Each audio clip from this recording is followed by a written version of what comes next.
Allah subhanahu wa ta'ala Şura suresinde Allah Teala aytat: "Euzu billahi mineşşeytanirracim.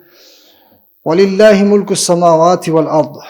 Asmandardın jana жердин мүлкү мага таандык, меники бардыгы. Yahabu limen yasha'u inatha ve yahabu limen yasha'u zukur. Men кайсыл пендеме кааласам кыз бала белек кылам, кайсыл пендеме кааласам уул бала белек кылам. Ау юзаввижухум zukrana ve inatha. Эгер кайсыл пендеме кааласам кыз бала кылып экөөнү жуп кылып берем. Ve yaj'alu men yasha'u aqima. Ал эми кайсыл пендемди кааласам тукумсуз, баласыз, перзентсиз кылам деген. Эми бардыгы Аллах Тааланыкы. Эми кимге Аллах Таала бала берген болсо, ошо баланын талим тарбиясы дагы биздин мойнубузда. Имам Бухари рахматуллахи алейхинин китебинде келет: "Ас-салаху миналлах." Оңдоо бул Аллахтын иши дейт. "Вал адабу минал аб."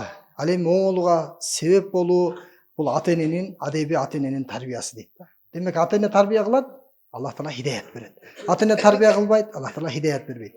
Ошондуктан бардык инсандар балалуу болгусу келет.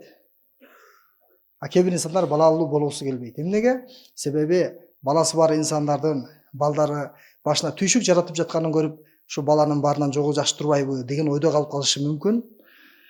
Ал эми Пайгамбарыбыз саллаллаху алейхи ва саллям көп балалуу болууну жактырган. Жана Пайгамбарыбыз саллаллаху алейхи ва саллям тазавважул вадудал валуд, өзүнүн күйөөсүн жакшы көрүп жана көп бала төрөп бере турган аялдарга үйлөнгүлө. Фа инни мукассирун бикумул умам. Себеби кыямат күнү ар бир пайгамбарга үмөттөр келет, менин үмөтүмдүн көп болуп келишин мен каалайм деген. Демек көп балалуу болуу бул пайгамбар алейхисаламдын арманы, пайгамбар алейхисаламдын каалоосу. Пайгамбар алейхисаламдын үмөтүнүн көп болушу бул пайгамбарыбыздын сыймыгы экен. Эми Аллах Таала сизге бала берди. Эгер ошол баланын талим тарбиясын эгерде өзүнүн акысынчалык берсеңиз, Алла насип кылса, бул бала сиз үчүн тозоктон калкан болуп кутулууга иншалла себеп болот. Эми бүгүнкү сабакта ошол балдарга кандай талим тарбия беришибиз керек жана аларга кандай мамиле кылып, аларды канткенде биз акыйкатка ийишибиз керек. Балдарга акча сарптоодо кыйынчылыктарга сабыр кылуу дейт. Себеби балдар кээде ооруп калат, кээде кийимге муктаж болот, кээде тамакка муктаж болот. Кыскасы ар дайым муктаждыктар чыгып турат. Эми Пайгамбарыбыз саллаллаху алейхи ва саллям берекелүү хадисинде айтат: "Иза анфаqa ar-rajulu ala ahlihi yahtasibuha fahiya lahu sadaqa." Эгерде кайсыл инсан өзүнүн үй бүлөсүнө, бала чакасына мал дүйнөсүн сарптаган болсо, ушу соопту үмүт кылган абалда, ал инсан үчүн садаканын сообу жазылат дейт. Демек өзүңүздүн балаңызга иштеткен ар бир тыйынга Аллах Таала садаканы берди деген сооп жазат экен. Бала төрөлгөндөн кийин оң кулагына азан, сол кулагына коомат айтуу. Себеби кайсыл пенденин биринчи уккан сөзү, биринчи айткан сөзү Аллахтын сөзү болсо, жана акыркы сөзү дагы Аллахтын сөзү болсо, ал инсандын бактылуу болушуна жетиштүү.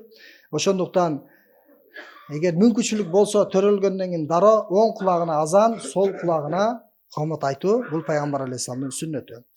Андан кийинки сүннөт тахник. Бул жаш баланын таңдайына бир таттуулукту салып коюу. Эми Пайгамбарыбыз саллаллаху алейхи ва салламга элдер өзүнүн балдарын көтөрүп келишет эле, жаш наристелерди жаңы төрөлгөн мезгилде. Пайгамбарыбыз саллаллаху алейхи ва саллам аларга курманды кичине чайнап, оозоруна тийгизип коет эле да. Бул дагы Пайгамбар алейхисаламдын улуу сүннөтү. Эгер балалуу болсоңуз, кайсыл бир таква, кайсыл бир улуу инсандардын алдына барып, ошол курманы берип, менин балама ошол тахник кылып бериңиз, пайгамбарыбыздын сүннөтүн тирилтиңиз десе, анда бул амал дагы сүннөт болуп эсептелет экен да. Эми тахниктин жол жобосу, баягы курманын сырты кээ бирөөсү кабыктары катуу болот. Ошол кабыгын сыйрып алып, ошол курманын этинен кичине тиштеп алып, кичине чайнап кичине эле баланын таңдайына жабыштырып коет. Мына ушул бала келечекте таква болсун, аалым болсун, Куранды жаттаган ыйык инсан болсун деген жакшы ниеттечи. Бул дагы Пайгамбар алейхисалам бизге үйрөткөн сүннөтү. 7-нчи күнү балага акыйка кылуу дейт. Ошол хадисте келет, 7-нчи күнү акыйка кыла турган болсо, бул Пайгамбар алейхисаламдын сүннөтү болот экен. Акыйка дегени эгерде уул бала болсо, мүмкүнчүлүгүңүз болсо эгер 2 кой. Эгер мүмкүнчүлүгүңүз болбосо, анда сизге милдет эмес да. Кыз бала болсо, 1 койду ошол баланын атына арнап союп коесуз. Бул ушул баланын сак саламат болушуна, баланын ден соолуктуу жана ыймандуу болушуна дагы себеп болот экен. 7-нчи күнү ошол балага акыйка жентек тоюн кылуу менен биргеликте балага ат коюу дейт да. Эми балалуу болдуңуз, же неберелүү болдуңуз, эми тууган урук келет жээнтекке. Ошол учурда мына ушул перзентимдин аты паланча деп ушул атын ошол күнү жарыялап койсоңуз сүннөт болот экен. Кой союп, ошо баланын чачын кырып, жана башына зафронду сүртүп коюу дейт. Абу Бурайда деген радиаллаху анху айтып жатат, биз исламга чейин качан бизге бир наристе төрөлсө дейт, биз ошол баланын жанагы канынан алып туруп, анын башын сыйпап сүртүп коет элек дейт да. Анан ислам келгенден кийин биз ал нерсени таштадык дейт. Кой соебуз, баланын канын сүртпөйбүз, кой союп туруп эле, анан баланын чачын алып, анан башына зафронду сүртүп коебуз дейт. Шафран деген бир өсүмдүктү. Эми бул жерде пайгамбар алейхисаламдын мына сүннөттөрү айтылып жатат. 7-чи күнү жентек тоюн кылуу, 7-чи күнү чачын кыркуу, 7-чи күнү сүннөткө олтургузуу дагы бул пайгамбар алейхисаламдын сүннөтү экен. Эгер ошол күнү кыла албасаңыз, башка күнү кылсаңыз болот, бирок ушул күнү кылган жакшыраак экен. Баланы жаш кезинен сүннөткө олтургузуу дейт. 7-чи күнү бул сүннөт болот, ал эми башка күнү кылсаңыз дагы болот. Бала сүйлөй баштаганда эң биринчи ага келмени үйрөтүү. Ошол бала биринчи эле сүйлөгөндө келмени сүйлөсө жакшы болот экен. Пайгамбар алейхисалам хадисинде дагы келет. Силер ошол балдарыңар жаңы эле тил чыгарганда ошо келмени айтыш үчүн келмени үйрөткүлө, келмени айткыла деген да. Ошол жаш бала болсо ошонун жанында келмени көп кайталасак, ал балага сиңет, анан ошол бала көп уккан нерсени ал биринчи айтат экен да. Ошо келмени жаш баланын алдында айтсак, ошондо биринчи келмени айтып, иншалла тили чыгат. Анан жаш кезинен жакшы амалдарга адат кылдыруу дейт. Пайгамбарыбыз саллаллаху алейхи вассалам кул бияминик, оң колуңуз менен жеңиз деди. Пайгамбар алейхисалам үйрөтүп жатат сүннөттөрдү. Ва кул мимма ялик, өзүңүздүн алдыңыздан жеңиз деди. Ошентип жаш балдарга дагы жакшы нерселерге адат кылдырсак, ал өмүр бою ошо менен адаттанып калат экен да. Оң кол менен жең адаттанып калса жакшы. Кээ бирөөлөр көңүл бурбайт балдарына, сол колуна көнүп алат, анан ар бир нерсени сол кол менен кылат. Кыйын болот оң колго өтүшчү. Ошондуктан баланы башынан дегенде кичинесинен баштап талим тарбияны акындык менен көргөзүп баштайт экенбиз да. 7 жашка чыкканда намазга буйруу дейт. 10 жашка чыкканда намаз окубаса, анда аны уруп коюу дейт. Бул бала үчүн өтө пайдалуу экен. Себеби бала Алланы тааныбайт да, ал кичинекей кезинде акыл эси толо элек. Ал бирөөдөн коркот. Ал атадан коркуп туруш керек же ападан коркуп туруш керек. Ата энеси эгерде аны тарбиялабай, көзөмөлдөбөй койсо, анда ата эне эчтеке дебейт деп билгенин кылат да балачы. Кичинесинен баштап бейбаш болуп чоңоет. Ошондуктан эгер 10 жашка келди, бирок адаттан элек намазга, анда намаз оку балам деп айтып болбосо уруп коюу дейт. Ага зыян келбей тургандай кылыпчы. Ошондой эле 10 жашка чыкканда балдардын төшөктөрүн бөлүү экен. Кыз баланы өзүнчө бөлмөгө, уул баланы өзүнчө бөлмөгө. Бул бөлүү бул пайгамбар алейхисаламдын өкүмү. Балага туура акыйда үйрөтүү дейт. Пайгамбар алейхисалам кичинекей балдарга өзгөчө көңүл бурат эле. Биз ушу кичинекей балдарга көңүл бурбай, өзүбүздүн ишибиз менен, дүйнөбүз менен алек болуп, ушул биз үчүн дүйнөдөн кымбат болгон балдарыбыз тарбиясыз калып калып атат да. Кичинекей балдарга биз ошол чоң кишиге сүйлөгөндөй сүйлөп, алар менен сүйлөшүп, аларга айтып берип, аларга сиз менен биз руханий азык бербесек, алар көргөн нерсесин угат, ал калыптангандан кийин аны өзгөртүш кыйын болуп калат да. Бир канча жашка чыкканда, 5-6 жашка чыкканда, ал уже сыпат калыптанып бүтөт. Анан өзгөрүшү кыйын болуп калат. Ошон үчүн кичинекей балдарга сиз менен биз насааттарды айтып, пайгамбар алейхисалам мына ушундай кичинекей балдарды учкаштырып алып, Ибн Аббас жана башкаларды тарбиялайт эле. Анан диний талим тарбия жана жакшы адеп ахлак менен өстүрүү дейт. Эч бир ата өзүнүн баласына жакшы тарбиядан дагы чоң белек калтырып кете албайт дейт. Балаңызга машина калтырасызбы, үй калтырасызбы, эмне белек калтырсаңыз дагы, бирок балаңызга жакшы талим тарбия берсеңиз, ал калып кете турган дүйнөдөн жакшыраак экен. Сизге ар дайым анын жакшылыктары, сооптору тийип турат. Ошон үчүн баланы кичинесинен баштап тарбиялуу кылганга аракет кылышыбыз керек экен. Жакшы иштерде ага жардам берүү.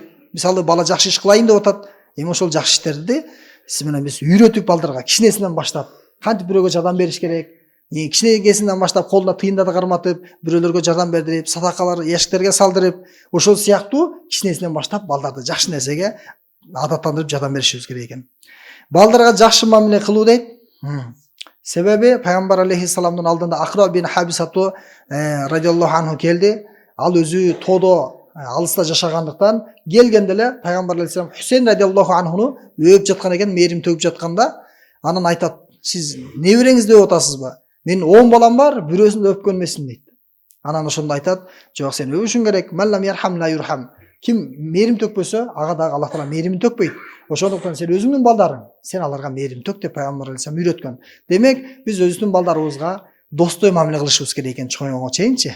Керек болсо хандай мамиле кылышыңыз керек. Ал сизге хан болсун, анын айтканын кылып туруңуз. Кичинесинен баштап ал менен ата эненин ортосундагы мамиле жакшы болуш керек.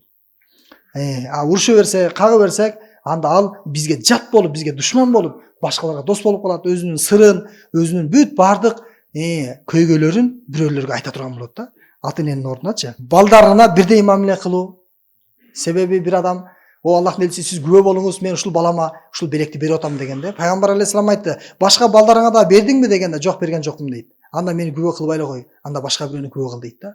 Сен балдарыңа бирдей мамиле кылбай турбайсың деп пайгамбарыбыз капа болот. Ошон үчүн бардыгына бирдей белек беришибиз керек, эгер бере турган болсокчу. Кызды болсо сүйүнүп жакшы мамиле кылуу дейт. Себеби арабтарда дин ислам келгенге чейин кыздуу балалуу болсо, мындай уяттуу болуп, кыйналып, кыжалат болуп жүрүшкөн да, нааразы болупчу. Ошого бала бул неамат дейт. Ал эми кыз бул рахмат дейт да. Бала бул Алланын жакшылыгы дейт. Кыз болсо Алланын мээрими дейт да. Ошого кыздуу болгон бул эң жакшы нерсе бул. Балдары үчүн жаман дуа кылбо, себеби ата эненин дуасы кабыл, кылып койсоңуз эртең өкүнөс, пайда жок. Ошого ата эненин кылган дуасында эч кандай тосмосуз пардасы кабыл болот деп келген хадисте. Балдарыбызга колдон келсе жакшы баталарды берели, дуаларды кылайлы. Таалим тарбия берүүсүн милдет кылбо. Эми балага биз канча жакшылык кылган болсок, балам мен сага ушулардын баарын алып берип атам деп айтпашыбыз керек экен балдаргачы. Ал милдеттүүсүз, кааласаңыз, каалабасаңыз ал сиздин балаңыз. Анын муктаждыктарын бүтүрүү сиздин милдетиңиз. Эми жаман күнөө иш кылып койду. Эми жаш бала да инсанчылык кылып койду. Эми анын көңүлүн оорутпай, сиз менен биз ага жол көргөзүп коюшубуз керек. Ошол иштин туура эмес экендигин түшүндүрүшүбүз керек. Ошентип сиз менен биз балдарды кичинесинен баштап жолго салып алсак, Алла насип кылса өмүр бою аны жаман чөйрө, жаман шайтандын таасирлери ага тийбейт. Ошол перзенттерибиз бизге моюн сунган, биз үчүн көзүбүздүн мындайча айтканда кубанышы боло турган перзенттер болот да. Аллах Таала бардыгыбыздын перзенттерибизди, уулдарыбызды Аллах Таала ыйман, хидаят менен бөлөгөн болсун.